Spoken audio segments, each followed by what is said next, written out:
ভুক্তভোগী হসপিটালে বসে আমাদেরকে রান্না দিয়েছে, আমাদের হাতের কেনারা খুলে দিয়েছে, আমাদের জীবনের রঙ্গহানি হয়েছে। আমরা জানি এর ভুক্তভোগী কি। আমরা মামলা খেয়েছি হসপিটালে বসে, পুলিশ আমাদের পরিবারকে নির্যাতন করেছিল 5 তারিখ আগ পর্যন্ত। সুতরাং জুলাই গণঅভ্যুত্থানের যদি স্বীকৃতি না আসে, আগামী 1 সপ্তাহের ভিতর আমরা আহতযোদ্ধারা যমুনা গ্রহ করতে বাধ্য হবো।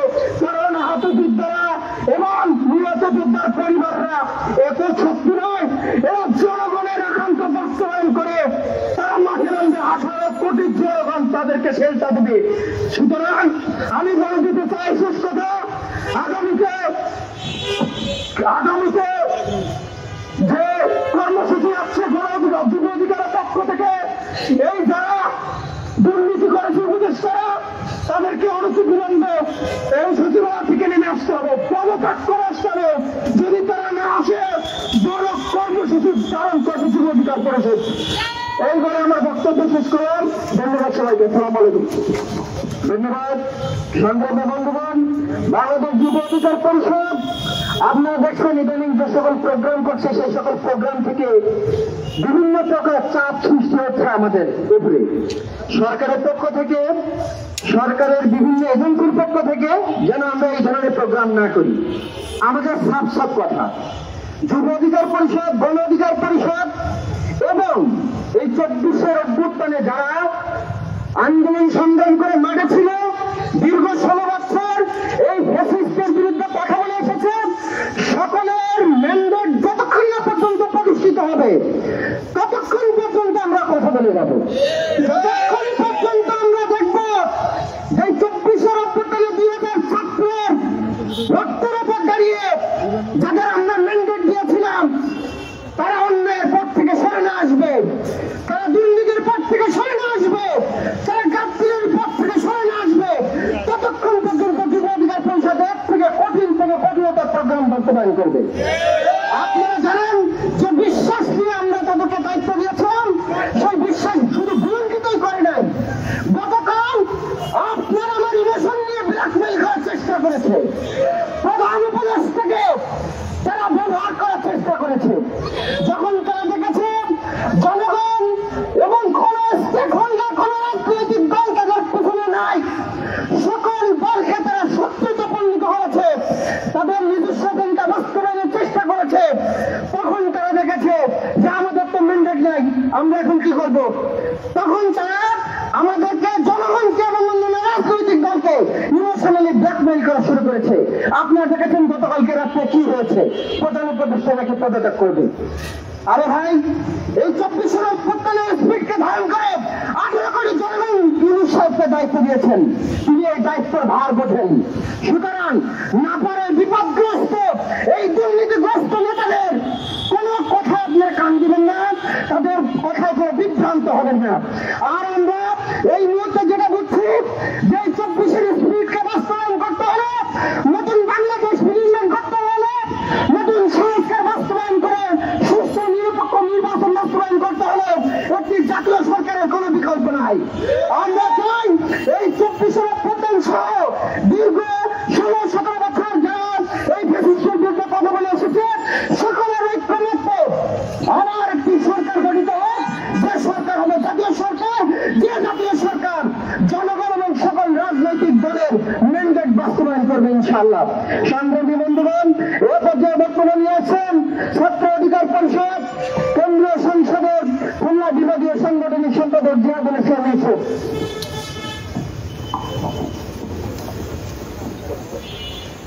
আসসালামু আলাইকুম। বাংলাদেশ যুব অধিকার পরিষদ কর্তৃক আয়োজিত আজকের বিক্ষোভ সমাবেশে উপস্থিত সকলকে বাংলাদেশ ছাত্র অধিকার পরিষদ কেন্দ্রীয় সংসদের পক্ষ থেকে শুভেচ্ছা অভিনন্দন। এই উপস্থিতি, যে স্বপ্ন নিয়ে আমরা সোনার বাংলাদেশ গড়ার জন্য পবিত্র দায়িত্ব তুলে দিয়েছিলাম, সেই দায়িত্ব তারা বারবার চক্রান্ত করে সেই স্বপ্নকে ভঙ্গ করেছে। আপনারা জানেন, ছাত্র প্রতিনিধি হিসাবে আসিফ মাহমুদ এবং মাহফুজকে যে দায়িত্ব দিয়েছিলাম, তারা তাদের শপথ ভঙ্গ করেছে।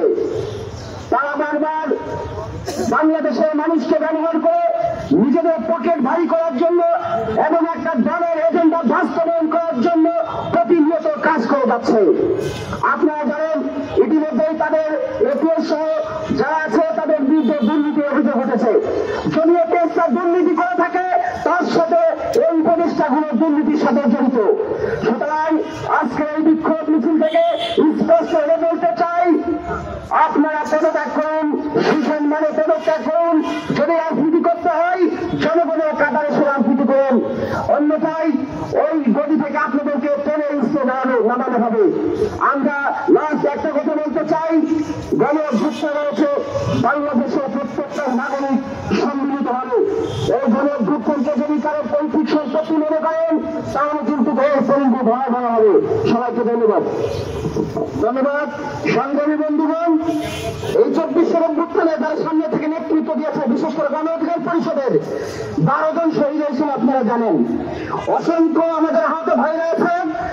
এই 24 আন্দোলনে যারা আহত সেই তালিকা পর্যন্ত আমাদের গণ অধিকার পরিষদ শুধু নামটুকুর জন্য, ছাত্র অধিকার পরিষদ শুধু নামটুকুর জন্য হিংসাভাবে আহতের যে 24 আহতের যে লিস্ট সেই লিস্ট থেকে বাদ দেওয়া হয়েছে। আপনারা জানেন শ্রমিক অধিকার পরিষদের কেন্দ্রীয় দপ্তর সম্পাদক তিনি আন্দোলনে চোখ হারিয়েছেন, তার তালিকাও এই আহত তালিকার ভিতরে নাই। এই মতো বক্তব্য নিয়ে আসবেন কেন্দ্রীয় শ্রমিক অধিকার পরিষদের দপ্তর সম্পাদক হয়েছেন।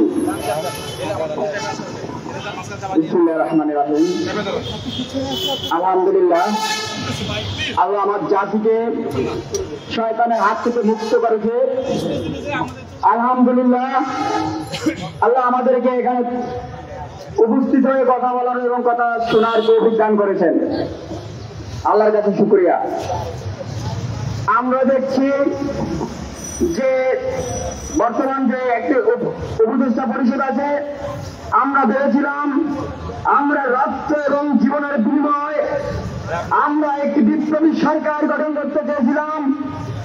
একটি দুঃখের বিষয়, আজকে আমরা আওয়ামী লীগ থেকে কবর দিয়েছিলাম, সে কবরে দেওয়ার আগে যে জানানো হয়েছে যে বিপ্লবী সরকার শপথ গ্রহণ করেছিল, সে জানাজায় ভুল হয়েছিল।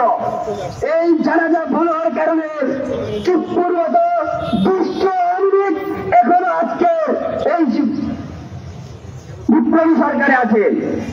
আমরা দেখছি এই বিপ্লবী সরকারের আরো কিছু আওয়ামী লীগের চাইতে ভয়ানক চোরেরা আছে, যে চোরদের মধ্যে মাহফুজ এবং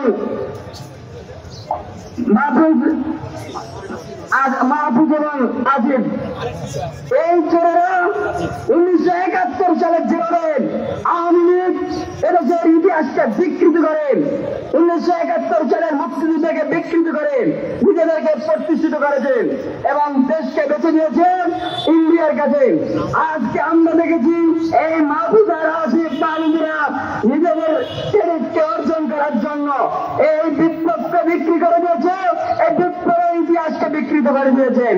আমরা দেখেছি তারা সরকার গঠন করেছেন, সরকার ভারে উপদেষ্টা হয়েছে এবং তারা কিভাবে উপদেষ্টা থেকে একটি রাজনৈতিক দলকে ইন্ধন দিচ্ছেন এবং তারা এই সরকারের পদ থেকে সরে দাঁড়িয়ে এই রাজনৈতিক দলকে প্রতিষ্ঠিত করেছেন এবং আমরা দেখেছি এই বিপ্লবী সরকারকে তারা তাদের মতো করে সাজিয়েছেন। এখানে যারা বিপ্লব করেছে, বিপ্লব একজন সংগঠিত হয়নি।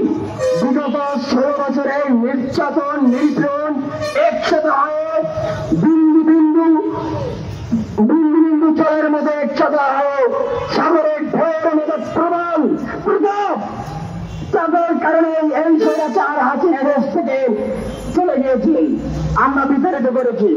আমরা বন্ধু নাই এই উপদেষ্টা পরিষদ থেকে এই মাহফুজ এবং আসিফ মাহমুদ যেন অনেক উদ্যোগী পদত্যাগ করেন। আর যদি তারা পদত্যাগ না করেন, আপনারা মনে রাখবেন আপনাদের কপালের জুতোর দৃষ্টি বর্ষিত হবে, সেটা সময়ের অপেক্ষা মাত্র। আসসালামু আলাইকুম। ধন্যবাদ। এই মুহূর্তে বক্তব্য নিয়ে আসবেন ঢাকা মহানগর দক্ষিণের সংগ্রামী সাধারণ সম্পাদক যুব অধিকার পরিষদ অবদুল ইসলাম শুভ। উপস্থিত সম্মানিত নেতৃবৃন্দ, সবাইকে সালাম, আসসালামু আলাইকুম। আপনারা জানেন স্বৈরাচার শেখ হাসিনা এদেশের মানুষের উপর যেভাবে জুলুম অত্যাচার করেছে,